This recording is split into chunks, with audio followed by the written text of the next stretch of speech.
Perintah Kaisar Naga. Jangan lupa like, komen dan subscriber. Bab 3077. Dev dan Ji Yun juga kembali ke kamar masing-masing untuk beristirahat. Segera, dengan raungan, kapal roh mulai, dan permukaan laut yang sangat gelap terbelah menjadi gelombang dalam sekejap. Di dermaga, masih banyak biksu yang tidak memiliki tiket, menyaksikan kapal roh pergi dengan rasa iri di wajah mereka. Karena ini adalah kapal spiritual terbesar, dan juga kapal spiritual teraman. Dimulainya kapal roh, menyebabkan banyak biksu keluar dari ruangan. Dev tidak terkecuali, dia berjalan keluar ruangan, ingin melihat pemandangan di luar kapal roh. Tapi saat dia keluar dari ruangan, dia melihat seorang pria dan seorang wanita lewat di depannya. Pria itu berpakaian biru muda dan terlihat sangat mencolok. Dan wanita itu mengenakan gaun hitam, dan kepalanya ditutupi kerudung hitam. Ketika mereka melewati Dev, keduanya jelas berhenti, dan wanita itu mau tidak mau melirik Dev. Dev juga sedikit mengernyit, dan melihat mereka berdua dari atas ke bawah. Tetapi tidak ada yang berbicara, dan mereka berdua hanya berhenti sejenak, lalu naik ke atas. Terlihat jelas bahwa kedua orang itu hidup lebih tinggi dan lingkungannya lebih baik. Pembudidaya iblis. Dev melihat ke belakang keduanya, dan dia merasakan aura klan iblis pada mereka. Meskipun mereka berdua tersembunyi dengan baik, Dev masih merasakan celahnya. Lagi pula Dev juga memiliki aura iblis, jadi dia lebih peka terhadap aura iblis daripada orang lain. Dev berbalik dan kembali ke kamar, tetapi pada saat ini Zeyan berkata, "Tuan Dev, mereka berdua adalah pembudidaya setan sekarang." "Yah, saya bisa merasakannya. Apakah Anda tahu klan pembudidaya setan yang mana mereka milik?" Dev meskipun Ping tahu bahwa keduanya adalah pembudidaya iblis, dia tidak yakin dari klan mana mereka berasal. Lagi pula, ada banyak kelompok setan. Sejauh yang diketahui Dev, ada setan besar seperti Balrog, setan darah, setan yin, dan setan angin di perlombaan setan. Adapun setan besar lainnya, meskipun Dev tidak tahu, pasti masih ada setan.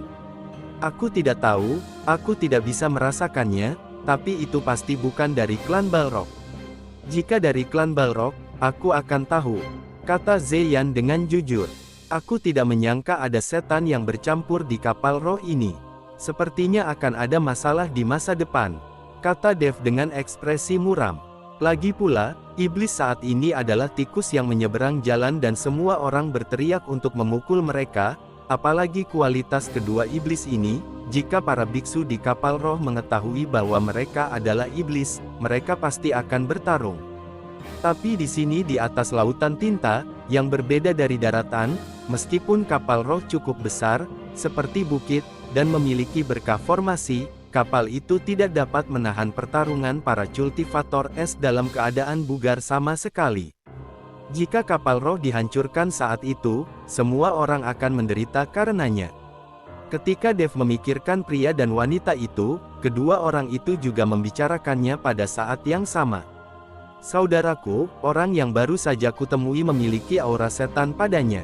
Aku tidak menyangka bahwa kita bukan satu-satunya di kapal roh ini." Wanita berbaju hitam itu berkata dengan sedikit terkejut. "Kakak, hal yang paling mendesak sekarang adalah menemukan cara untuk menyembuhkan penyakitmu yang haus darah. Jangan memikirkan hal lain. Sembunyikan nafas di tubuhmu agar tidak ada yang mengetahuinya," kata pria berbaju biru kemeja. "Kakak senior, aku khawatir orang itu baru saja mengungkapkan identitas kita, jelas dia telah merasakan aura iblis pada kita. Lagi pula, tidak peduli seberapa baik kita bersembunyi, kita tidak bisa lepas dari deteksi sesama klan kita." Wanita itu khawatir Said. "Jangan khawatir, karena dia juga seorang pembudidaya iblis, dia tidak akan melaporkan kita. Kalau begitu, bukankah dia juga akan mengekspos dirinya sendiri?" Pria itu menghibur wanita itu. Bab 3078. "Tapi bagaimana jika orang itu dari klan Balrog? Kamu harus tahu bahwa klan iblis darah kita dan klan Balrog selalu berselisih." Wanita itu masih berkata dengan cemas. "Tidak mungkin. Klan iblis api berada jauh di ujung utara, dan mereka belum pernah melihat penggarap iblis dari klan iblis api selama bertahun-tahun. Bagaimana bisa kebetulan kita bertemu hari ini? Kali ini kami keluar diam-diam untuk menyembuhkan penyakit haus darah Anda. Semakin Anda memikirkannya, semakin tidak baik untuk penyakit Anda. Tanda seru. Wanita itu mengangguk. Tetapi pada saat ini, wanita itu tiba-tiba mengerutkan kening, dan kemudian ekspresinya menjadi menyakitkan, pembuluh darah di wajahnya menonjol, dan matanya menjadi merah darah. Seluruh tubuh wanita itu gemetar, wajahnya bahkan lebih ganas, dan 2 taring tumbuh dari mulutnya dengan cepat. Ketika pria itu melihat ini, dia sepertinya tidak panik, dia sepertinya sudah terbiasa. Pria itu mengeluarkan belati dan menebas lengannya dengan keras, dan darah langsung menyembur keluar. Segera setelah itu, pria itu meneteskan darah ke mulut wanita itu, dan saat darah terus mengalir ke mulut wanita itu, ekspresi wanita itu perlahan pulih. Segera, wanita itu pulih, dan wajah ganas itu menjadi menawan. Melihat luka di lengan pria itu, wanita itu merasa sangat tertekan dan menyalahkan dirinya sendiri. Sudah banyak bekas luka di lengan pria itu, yang jelas disebabkan oleh hal ini. Saudaraku, maafkan aku tidak bermaksud begitu, aku tidak bisa mengendalikan diriku. Wanita itu membalut pria itu dan mulai menangis. Jangan menangis, saudara tahu bahwa kamu tidak bisa mengendalikan diri, jadi kamu tidak perlu menyalahkan dirimu sendiri. Meskipun kamu menderita hemofilia, kamu tidak pernah menyakiti orang lain. Pria itu sedikit tersenyum. Kakak, kenapa kita tidak kembali? Mungkin ayahku punya cara untuk menyembuhkan. Jika ini terus berlanjut, cepat atau lambat aku akan menghisap darahmu. Wanita itu menyesal keluar, dia ingin kembali. Tidak, jika Tuan tahu bahwa Anda diam-diam berlatih kungfu setan darah dan menderita penyakit haus darah, Anda pasti akan dibakar. Jangan berhati lembut. Guru pernah berkata bahwa kita bisa menjadi iblis keji di mata orang lain, tetapi kita tidak boleh benar-benar melakukan hal-hal keji. Identitas iblis bukanlah sesuatu yang bisa kita pilih, tetapi bagaimana melakukannya, hal-hal kita bisa memilih. Pria itu berkata kepada wanita itu dengan wajah serius. Wanita itu terdiam, jadi dia hanya bisa diam. Saudari, jangan khawatir, aku pasti akan menemukan cara untuk menyembuhkan haus darahmu kali ini. Setelah selesai berbicara, pria itu dengan lembut menarik wanita itu ke dalam pelukannya. Tapi saat dia memeluk wanita itu, ekspresi pria itu tiba-tiba berubah, dan dia buru-buru mendorong wanita itu pergi. Adik perempuan, tetaplah di kamar, jangan berjalan-jalan. Setelah pria itu selesai berbicara, dia tiba-tiba membuka pintu. Saya melihat seorang lelaki tua berjubah hitam berdiri di luar pintu. Wajah lelaki tua itu sangat kering, hanya sepasang mata yang terlihat sangat energik. Melihat lelaki itu tiba-tiba membuka pintu, lelaki tua itu menyeringai dan berkata, "Membosankan, sungguh membosankan. Saya pikir saya bisa mendengar suara bunga dan lilin di kamar pengantin, tetapi saya tidak berharap Anda mengetahuinya." Setelah lelaki tua itu selesai berbicara, dia tidak lupa menoleh. Wanita di ruangan itu melihat, lalu berbalik dan pergi. Pria itu melihat ke belakang pria tua itu, wajahnya sangat jelek. Ketika wanita itu melihat wajah lelaki tua itu, dia juga memasang ekspresi ketakutan. Pria itu masuk ke kamar dan menutup pintu lagi. "Kakak senior, mengapa penatua hantu gunung iblis ini ada di sini?" Wanita itu melebarkan matanya dan berkata dengan ketakutan, "Aku juga tidak tahu, tapi di kapal roh, dia tidak berani melakukan kesalahan. Apa yang akan dia lakukan pada kita, atau kapal roh akan hancur, dan semuanya akan berakhir, jadi jangan terlalu gugup." Pria itu menghibur wanita itu, tetapi ekspresi pria itu saat ini, penampilannya juga sangat jelek. Bab 3079. Di kamar Gao Qilan, Zhou Tai mengetuk pintu saat ini, dan berteriak dengan patuh, "Nona Gao, apakah Anda sudah istirahat? Ada hantu di depan, sangat spektakuler, apakah Anda ingin pergi ke geladak untuk melihat-lihat?"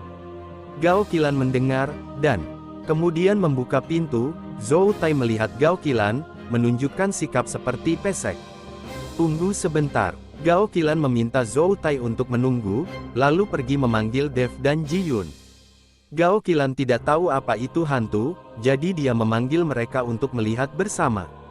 "Hantu, ada apa?" Dev bertanya pada Zhou Tai dengan bingung. "Oh, itu hanya wilayah laut, tapi wilayah laut ini memiliki arus bawah dan pusaran sepanjang tahun, dan ada monster besar yang membuat gelombang, jadi sangat berbahaya. Setiap kali saya pergi ke sini, setiap kapal roh akan mengkhawatirkannya, jadi itu disebut kesedihan hantu. Tapi jangan khawatir, kapal kami adalah kapal roh terbesar, jadi ada arus bawah dan pusaran, yang tidak berpengaruh pada kami. Sekarang banyak orang pergi ke Geladak untuk menonton, jika Anda beruntung, Anda masih bisa melihat pemandangan air penghisap naga, meskipun lautan tinta berbahaya, tetapi pemandangannya juga sangat spektakuler." Zhou Tai memperkenalkan dengan penuh semangat, karena takut Gao Qilan tidak akan pergi ke Geladak bersamanya untuk menontonnya. Dev menjadi tertarik ketika mendengarnya, jadi dia mengangguk dan berkata, "Oke, ayo naik dan lihat." Zhou Tai dengan gembira memimpin jalan ketika mendengar ini, sementara Gao Qilan langsung menggendong lengan Dev dan menuju untuk dek. Melihat pemandangan ini, Zhou Tai terkejut sesaat, dan kemudian dia merasa lega. Lagi pula, bukan masalah besar bagi adik perempuan untuk dekat dengan kakak laki-laki. Ketika beberapa orang datang ke Geladak, mereka melihat sudah banyak orang berdiri di atasnya. Di tengah kerumunan, Dev menemukan pria dan wanita itu lagi, dan keduanya juga melihat Dev, tetapi mereka hanya saling melirik, lalu membuang muka. "Nona Gao, cepat lihat, pusaran air di lautan tinta ini sangat kuat, lihat." Zhou Tai dengan bersemangat mengikuti perkenalan Gao Qilan. Dev dan yang lainnya melihat, dan menemukan bahwa ada pusaran yang terus berputar di lautan tinta, seolah menelan semuanya. Pusaran ini besar dan kecil, dan ada yang besar kekuatan hisap memancar dari pusaran. Namun, ketika kapal roh besar melewati pusaran, itu langsung dihancurkan oleh pusaran. Kapal roh sangat besar, dan pusaran tidak bisa menyedot kapal roh. Kapal roh diberkati dengan formasi, dan ada cahaya redup yang bersinar di sekeliling, jadi Anda tidak perlu takut sama sekali. "Nona Gao, apakah Anda melihat bahwa kapal roh kami adalah yang terbesar dan teraman, jadi Anda tidak perlu takut?" kata Zhou Tai dengan bangga, seolah-olah kapal roh ini miliknya. Pada titik tertentu, awan hitam besar menutupi langit, sehingga sulit bagi semua orang untuk mengetahui apakah itu siang atau malam. Langit hitam dengan awan gelap, tapi bawah tanah adalah air laut yang gelap gulita. Kapal roh ini sepertinya melewati kegelapan. Naga itu menyerap air, lihat naga itu menyerap air. Seseorang tiba-tiba berteriak. Segera semua orang berbalik ke arah haluan kapal melihat di sana. Saya melihat kolom air yang sangat besar, langsung ke langit. Karena lautan tinta sangat gelap, kolom air ini juga hitam, dan kolom air hitam terus naik, dan kemudian terhubung ke awan hitam di tengah-tengah udara. Tepat ketika semua orang tertarik dengan penyerapan air naga, gelembung air besar mulai menggulung di sekitar perahu roh. Semua orang tidak memperhatikan fenomena abnormal ini, dan mereka masih tertarik dengan penyerapan air naga. Setelah gelembung air besar berguling di tengah, penyu besar segera muncul satu demi satu. Penyu ini sangat besar, jumlahnya puluhan. Lusinan kura-kura mengepung perahu roh, yang justru membuat perahu roh bergerak semakin lambat, dan akhirnya langsung berhenti. Bersambung.